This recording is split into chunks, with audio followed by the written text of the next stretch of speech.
9:41 a.m. Harborline Memorial Medical Center. Trauma nurse Riley Shaw stands in the director's office, gloves still stained with a Navy SEAL Admiral's blood. "You're terminated," the director says sharply. "No authorization, no protocol. You crossed the line." Riley doesn't argue. She only says quietly, "He wasn't crashing, he was poisoned, and none of you saw it.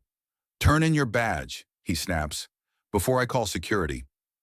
Riley steps into the hallway. Colleagues look away. One mutters, "She's just a nurse. She overstepped." But 11 minutes later, the windows start to vibrate, softly at first, then harder.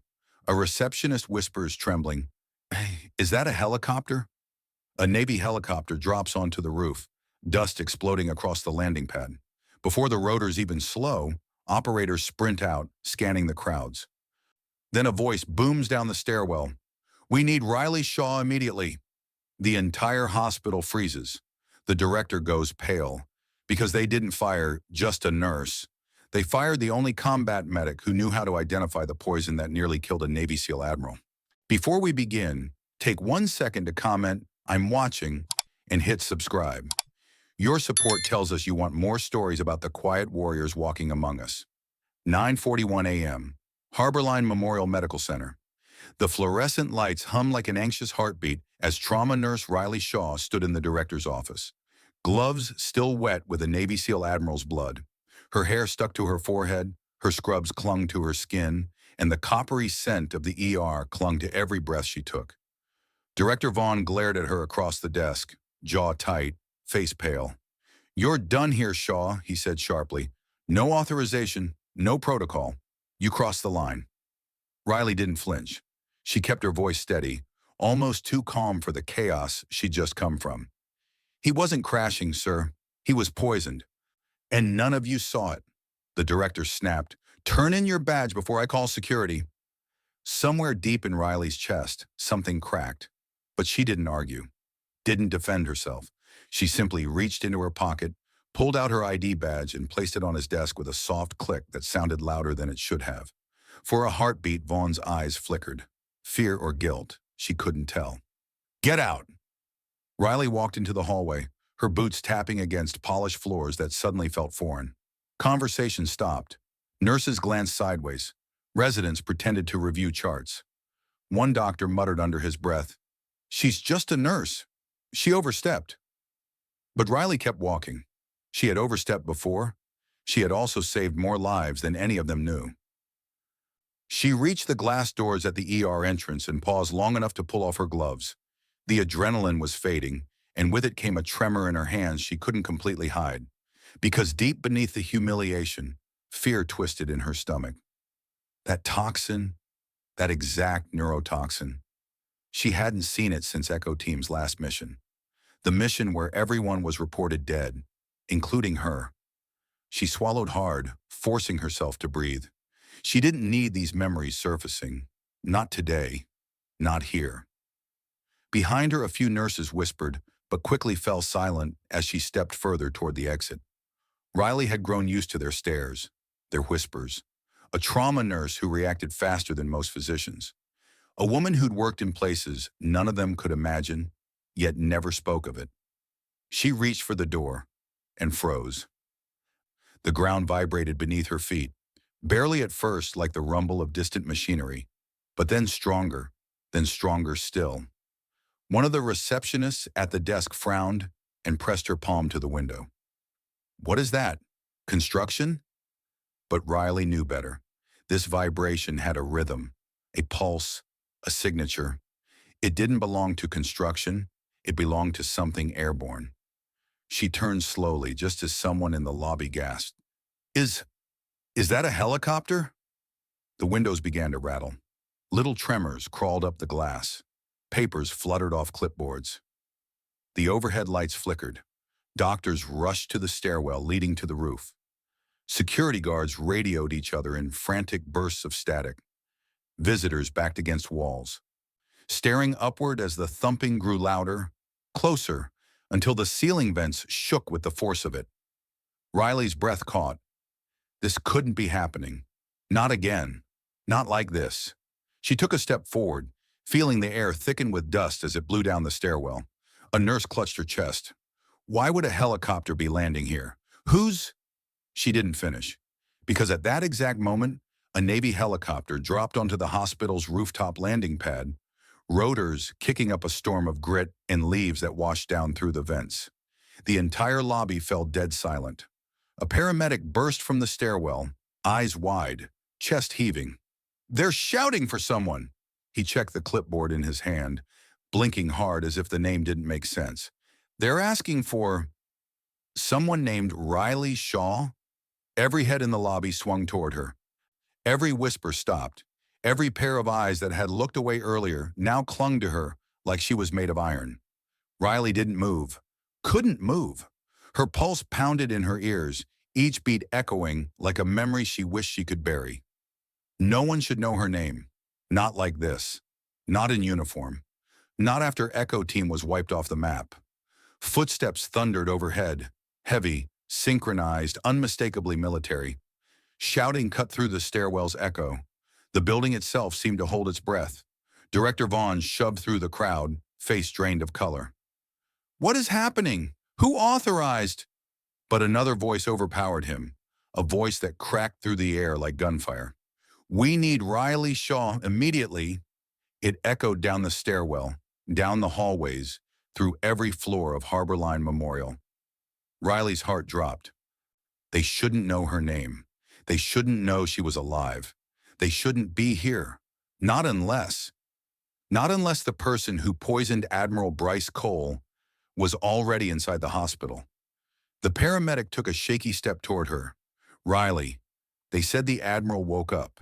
He identified the toxin. They said, his voice trembled. They said he won't survive without you. The lobby erupted into chaos.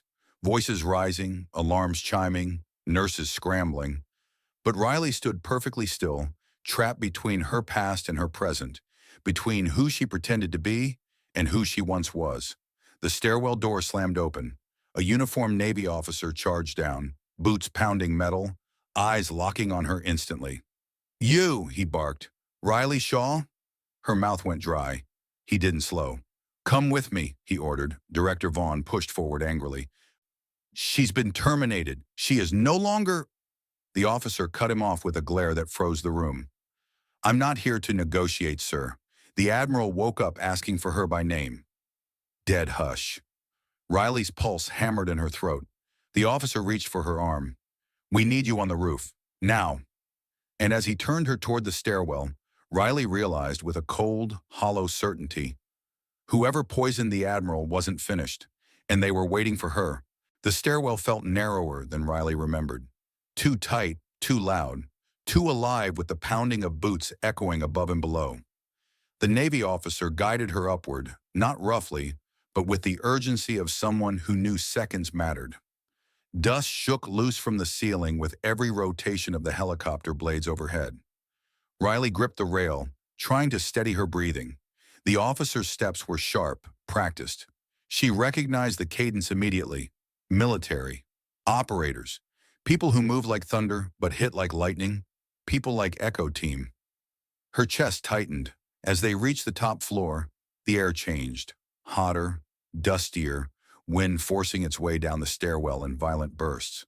The officer pushed open the rooftop door, and the world exploded into noise. The Navy helicopter crouched on the pad like a metal beast. Rotors still spinning.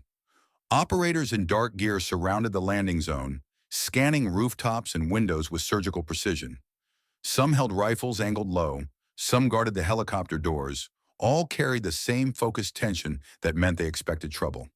The moment Riley stepped into the open, one of the operators shouted, "Bring her forward! The Admiral's crashing again!" Her pulse kicked painfully. They led her into the helicopter cabin, and there he was, Admiral Bryce Cole, strapped to the stretcher, oxygen mask pressed to his face, his body trembling with every shallow breath. His skin had taken on the same grayish tint she'd seen earlier, the same tint she'd seen once before on sand-covered bodies she never got to save.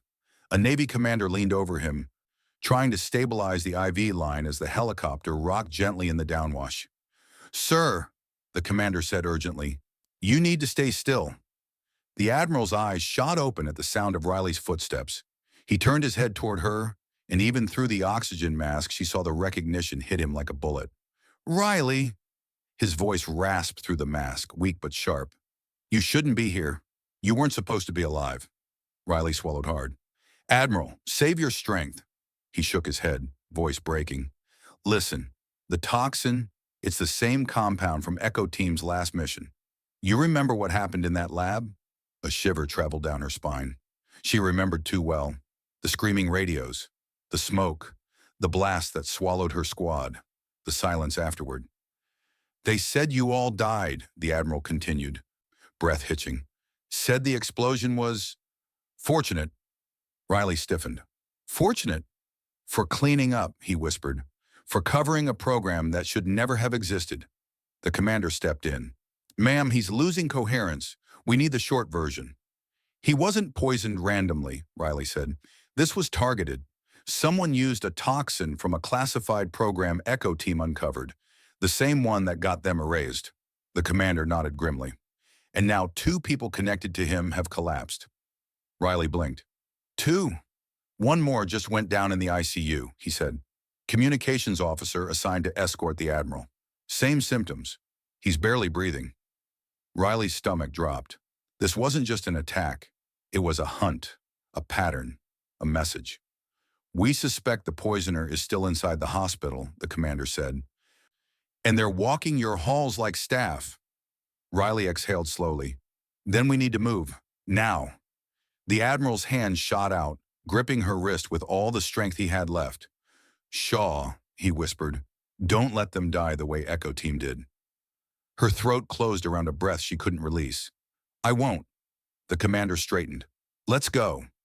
The ICU corridor shimmered under harsh fluorescent lights, but the atmosphere was different now. Charged, frightened, ready to break. Nurses huddled behind the station, whispering. 2 security guards stood outside room 17, hands hovering near their holsters. "He's inside," one guard said. "Still unresponsive." Riley stepped into the room, the commander right behind her.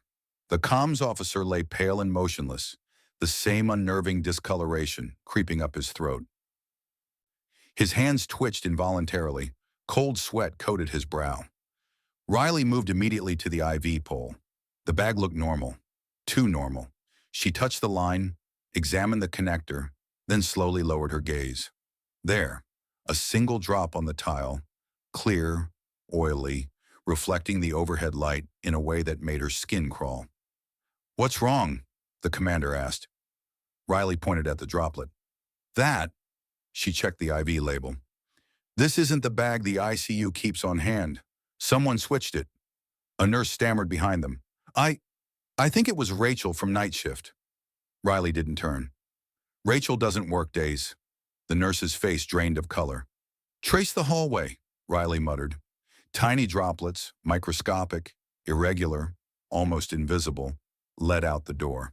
A trail no one would notice unless they'd watch the compound disintegrate steel. The path wound down the corridor toward the east wing. The commander stared at the faint trail. "Someone's sloppy." "No," Riley said.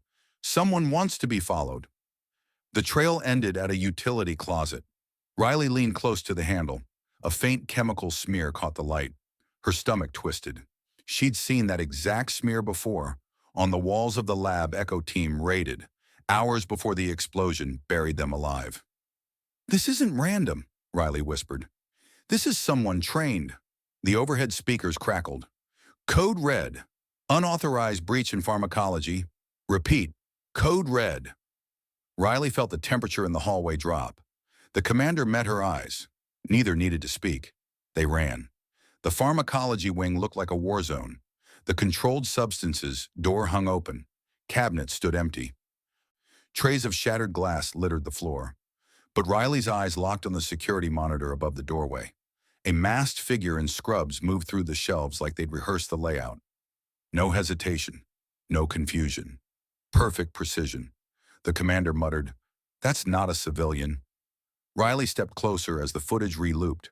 There was a head tilt before entering the room, a slight pivot of the foot before stepping out of frame, a posture she had followed once through sandstorms and gunfire. Her blood ran cold. "I know that walk," she whispered. The camera flickered, catching the angle of the jaw beneath the mask. The world tilted. It wasn't just someone from Echo Team. It wasn't just a survivor. It was Reed Dalton, her second in command, her mentor, the man whose dog tags she once held between shaking fingers. The ghost she mourned. The commander stiffened. "You recognize him?" "Yes," Riley breathed. "And he was supposed to be dead." Her heart hammered. If Reed Dalton was alive, if he was inside this hospital, if he was poisoning anyone connected to the Admiral, then Echo Team's tragedy wasn't an accident. It was the beginning. The overhead intercom blared suddenly. "All units, suspect is heading toward pediatrics." Riley's breath stuttered. Pediatrics. Reed wasn't just hunting the Admiral. He was hunting her, and he didn't care who he hurt to get to her. Riley turned toward the hallway, pulse shaking her bones. "Commander," she whispered, "I know where he's going." Her voice trembled for the first time. "And I know why. If this story hit you, if you're feeling for Riley, the pediatrics wing should have been quiet. Soft lights, pastel walls, the gentle beep of monitors. But today it pulsed with a nervous tension that made the air heavier than the rest of the hospital. Nurses huddled behind the station desk, whispering urgently. Parents clutched their children closer. A security guard locked the far door, hands shaking. Riley Shaw slowed her steps as she entered the corridor, the commander and two Navy guards close behind. Her heart hammered, but her breathing steadied into the same rhythm she'd learned during Echo Team ops. Slow in, quiet out, never lose the horizon. They approached the first isolation room, empty. Second, untouched. Third, the door was cracked open, just a sliver, just enough for someone to slip inside without noise. The commander raised a hand to signal his guards, but Riley shook her head sharply. "If you go in first," she whispered, "he'll run." "Shaw, he won't run from me." The commander hesitated, jaw tight, but stepped back. "We stay right outside that door. You give the word and we move." Riley nodded once. Her hand touched the door. A cold shiver ran through her arm. She pushed it open. The room was dim, blinds drawn, the only sound a faint hum from the air purifier. A small crib sat in the corner. Empty. Thank God. The curtain around the bed was pulled halfway, hiding a shadow at the center of the room. "Reed," she whispered. The shadow shifted. Slow, deliberate, controlled. A figure stepped forward, sliding the curtain aside. Reed Dalton emerged in dark scrubs and a surgical mask, the same gray eyes she once trusted staring right into her. He didn't look surprised. If anything, he looked disappointed. "You came alone," he said quietly. Her throat tightened. "You knew I would." "You always did," he murmured, "even back then." Riley took a step closer, carefully, precisely, never breaking eye contact. "Why are you doing this?" Reed tilted his head slightly, studying her like she was an object under a microscope. "You know why?" "No," she said. "I know what Echo Team found. But poisoning an admiral, a comms officer, they had nothing to do with the program." He blinked slowly.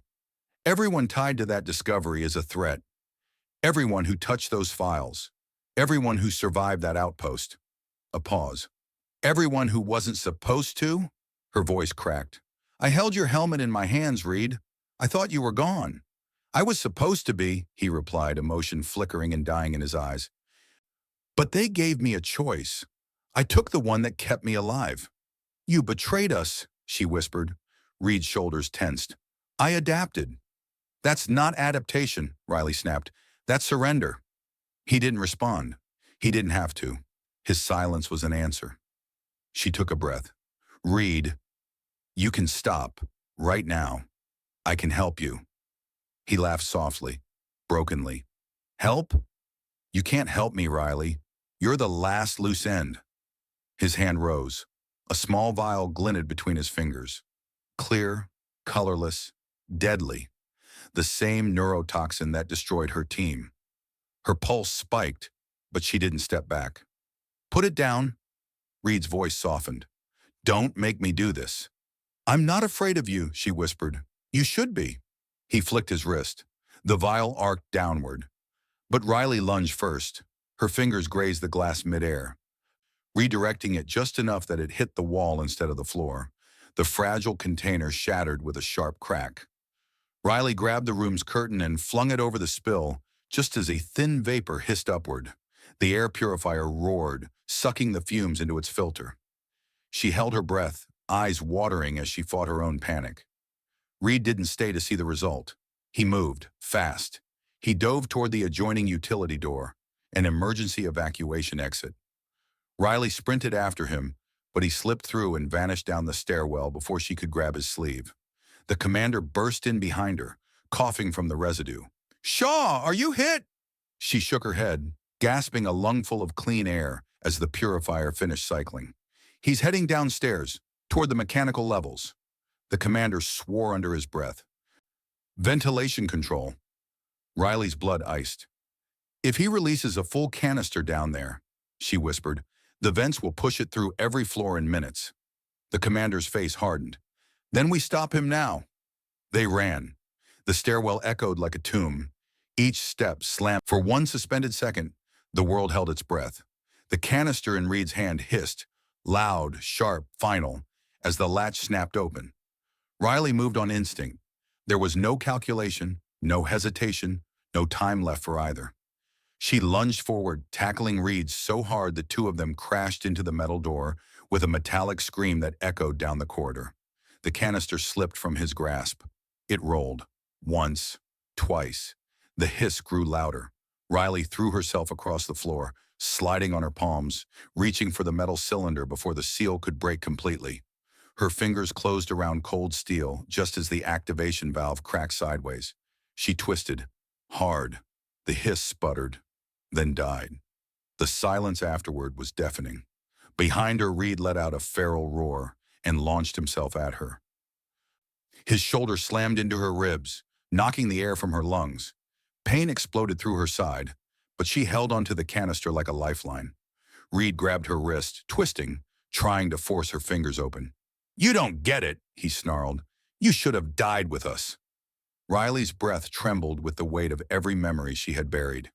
"I didn't die," she panted, "because I wasn't ready to give up." Reed struck her across the face, an open-hand blow that sent stars across her vision. Her grip loosened just enough for him to claw at the canister again. But the commander barreled into him like a freight train. The two men crashed into the wall, fists flying, boots scraping against tile. The guards swarmed in, trying to hold Reed down, but he fought like a man possessed, years of training twisting into desperation. His movements sharp, precise, lethal. Riley pushed to her knees, the room spinning. Reed broke free long enough to yank a hidden blade from his sleeve. He lunged, straight at Riley. She didn't back away this time. Riley caught his wrist mid-strike, her grip fueled by every ghost she carried. Reed's breath hitched, not at the resistance, but at the strength behind it. "You learned my move?" he choked. "No," she whispered, twisting his wrist until the blade clattered to the floor. "You taught me." Reed stumbled, collapsing to his knees, breaths ragged. For a brief moment, the mask of rage fell away, and behind it, she saw the man he used to be. The man who kept her alive on missions. The man who once told her courage didn't come from orders, but from instinct. "Riley," he breathed. "They made us disposable." Her voice cracked as she knelt beside him. "We weren't disposable. We were betrayed. There's a difference." Reed's eyes flickered. Pain, memory, recognition. And then it was gone. The guards seized him, pinning his arms, securing restraints. Reed didn't fight anymore. He just looked at Riley as if seeing her for the last time. "You'll never outrun them," he whispered. Riley swallowed the lump in her throat. "I'm done running." Reed closed his eyes.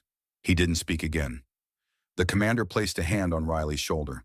"Shaw, you saved this hospital." She didn't feel saved. She felt hollow.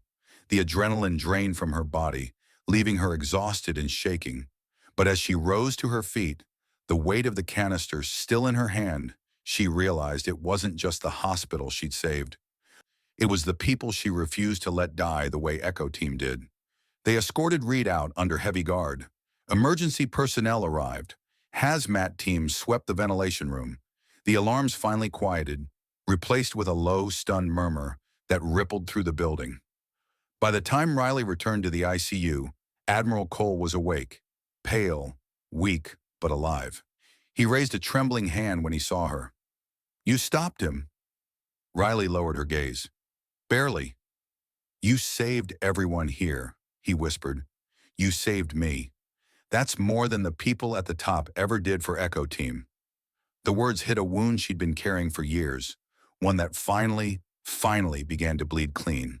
The commander stepped beside her. "Ma'am, Washington wants a full debrief. They're reopening the Echo file, and they want you there." Riley stared at him, something breaking loose inside her. "Why me?" "Because you're the only one who didn't break," he said. "Because you fought back." She wanted to say she wasn't strong, that she had spent years convincing herself to forget, that she woke up some night still smelling smoke and burning steel. But she said none of that. Instead, she nodded. "I'll go." The hospital roof was quiet by the time she stepped outside. The sun had begun its descent, casting a warm golden wash across the city.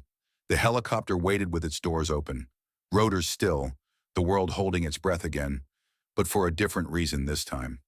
Nurses gathered near the stairwell, staring at her with something like awe. Doctors who had dismissed her hours ago now watched her as though unsure how they ever overlooked her. Director Vaughn stood far back, unable to meet her eye. Riley didn't slow. She walked past all of them, her boots steady, her heartbeat finally softening into something calm. At the helicopter steps, the commander paused beside her. "You ready?" Riley looked out across the city one last time. "I think I finally am."